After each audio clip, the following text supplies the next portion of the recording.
Yes, guys. Good morning. How are we all today?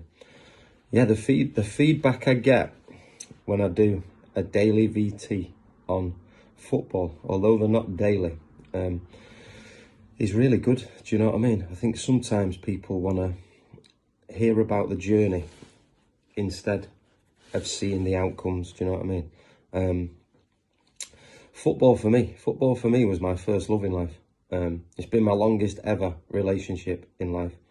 But it's been a relationship it's been extremely difficult at times. My relationship to football at times has been toxic.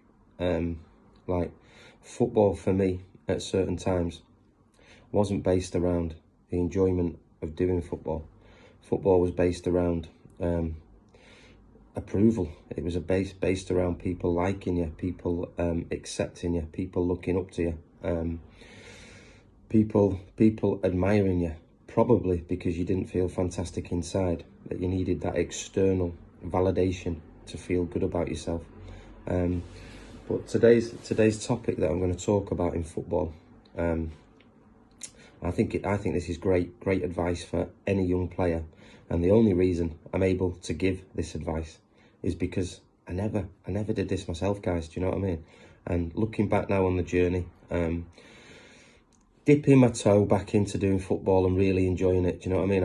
I'm only doing an hour a day. I don't think I'll ever do more than an hour a day. I do an hour a day to provide myself with balance, enjoyment, connection, and be of service to other people, man. Do you know what I mean? It gets me out. It gets me seeing people.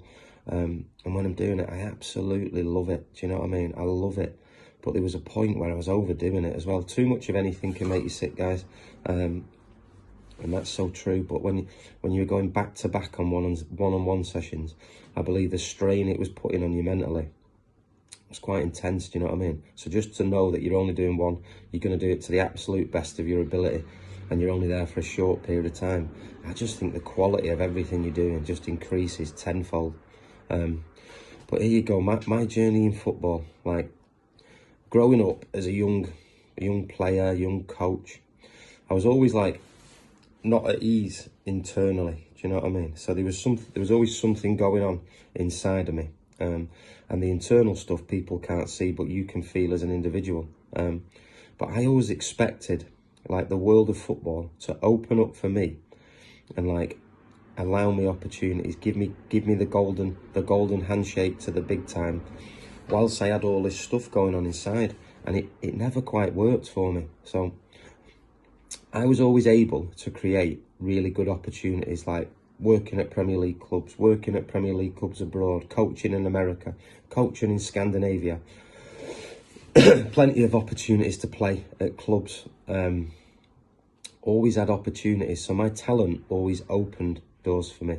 But like character and internal dis-ease, that internal chaos that I carried around with me, it never allowed me to walk through the doors for long periods of time. So this is the message that I want to give to any young player, and I feel like this will be valuable. Chaos on the inside, chaos on the outside. Yeah. So most football players will go through a period of chaos, a period where football's not quite working, a period of being released, a period of not being in the team, a period of being injured. These are all uncomfortable moments in a player's career, or an aspiring player's career. So my advice to you will be: if things aren't working in football the way you want to work, stop focusing on the outside, which is all I ever did. It was like, I'm going to go here. I'm going to go and sign for this club. I'm going to go and coach for these. I'm going to go and set up a big business where I'm going to make money because that's going to make everything okay. Or I never focused on the internal journey. So if you're encountering problems within the game, I think this is good advice. Or you're bouncing from club to club to club, or trials aren't sticking, or your ability isn't showing.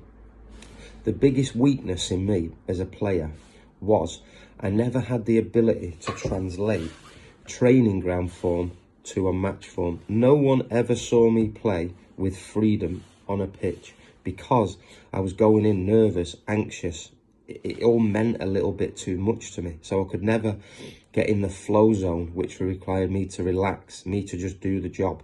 Whereas in training, that wasn't the case. In training, I was really good, 9 times out of 10. But in games, I was always hit and miss.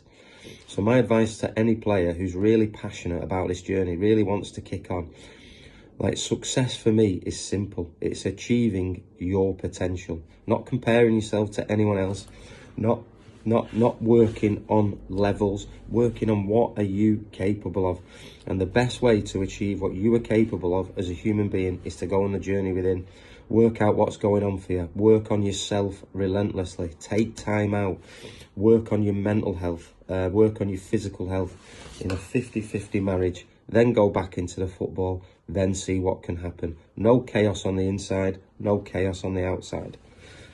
Pow.